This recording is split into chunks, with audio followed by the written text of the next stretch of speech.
for the record, define this. And I know you're probably thinking, Pastor Carnegie, this is so trivial, but I can almost guarantee you that what I'm about to say is something that a lot of you probably here didn't even know. The Hebrew word, adultery, you can find it in any concordance anywhere, is this word that is pronounced noach.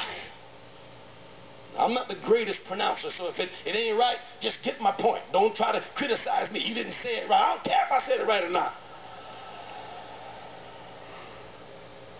I know what it means. And what it means is to break wedlock.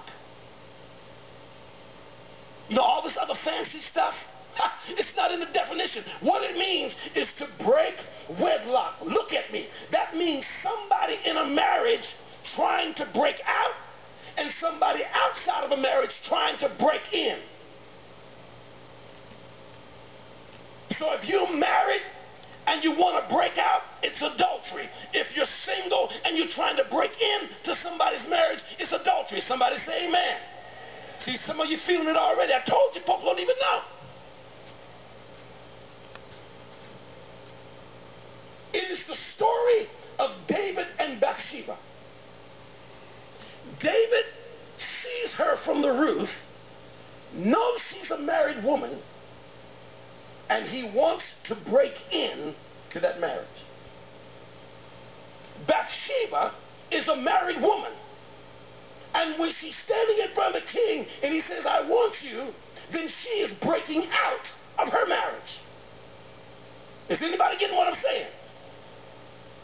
Now, when you go to the English word adultery, then you get a totally good explanation that is something that we can work with here. Listen to this. It is from a Latin word. God help me, because this ain't my usual style. I'm not this kind of professor type of, but this is just too good. I got to give it to you tonight.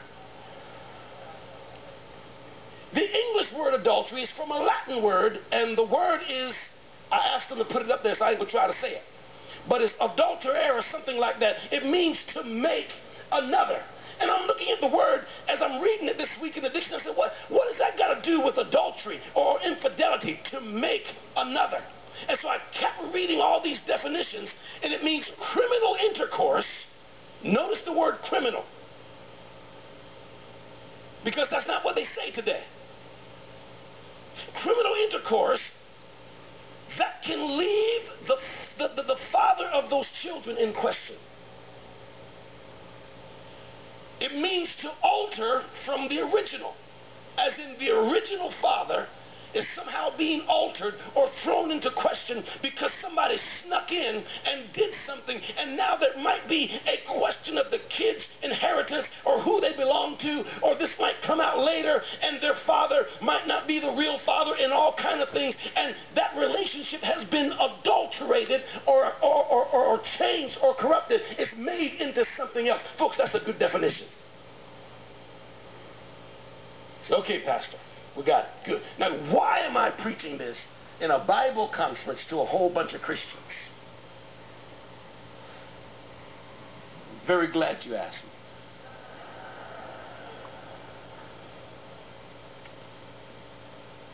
Because the world is subtly changing our mind about this.